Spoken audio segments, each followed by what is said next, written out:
அஜித்தினுடைய வெற்றி, அவருடைய இன்னைக்கு கமர்ஷியல் வேல்யூ, அவருடைய படங்களின் வசூல் இதெல்லாம் பார்த்திங்கன்னா அஜித்துக்கு 165 கோடிங்கிறதே அதிகம்.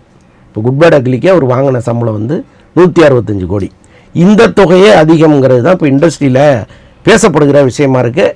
நல்ல வேளையாக அந்த படம் வந்து ஒரு கமர்ஷியல் படமாக உருவாகிருக்கு. இப்போ விடாமுயற்சி மாதிரி ஒரு கமர்ஷியல் அல்லாத படமாக இல்லை அது. ஆக்சுவலாக அந்த இயக்குனரே சொல்கிறாரு மகிழ் திருமேனியே, இது வந்து கமர்ஷியல் இருக்காது, அஜித்தே தன்னுடைய கம்ஃபர்ட் ஜோனை விட்டு இறங்கி வந்து இந்த படத்தை பண்ணியிருக்காருங்கிறாரு. அப்படி பார்க்கும்பொழுது இந்த படம் குட் பேட் அக்லி மாதிரி ஒரு கலகலப்பான படமாக இருக்காது. இப்போ குட் பேட் அக்லி வந்து கட்டாயம் ஓடுங்கிற ஒரு எண்ணத்தை எல்லாருக்குமே உருவாக்கியிருக்கு. ஸோ அதுக்காக இந்த சம்பளம் கொடுத்தால் கூட அன்னைக்கு இருக்கிற பிஸ்னஸ்ஸு, அந்த கலெக்ஷன் அதெல்லாம் வச்சு பார்க்கும்பொழுது தான் தெரியும் இந்த 165 கோடி ஒர்த்தா இல்லையான்னு.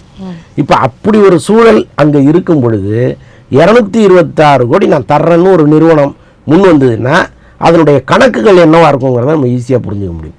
இப்போ அந்த நிறுவனம் திமுகவை சார்ந்த நிறுவனங்கிறது எல்லாருக்குமே தெரியும்.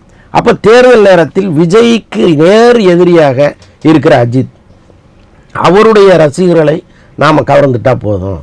இன்னும் சொல்ல போனால் அந்த படத்தில் விஜய்க்கு எதிராக ஒரு டயலாக்கே வைக்கிறாங்கன்னு வைங்க, அது பெரிய அளவு ரோல் பண்ணும் இல்லையா? அப்போது விஜயை எந்தெந்த வகையிலெல்லாம் நாம் எதிர்கொள்ளலாம் அப்படின்னு இவங்க நினைக்கிறாங்க. அதற்கு அஜித் ஒரு கருவியாக மாறுறார்.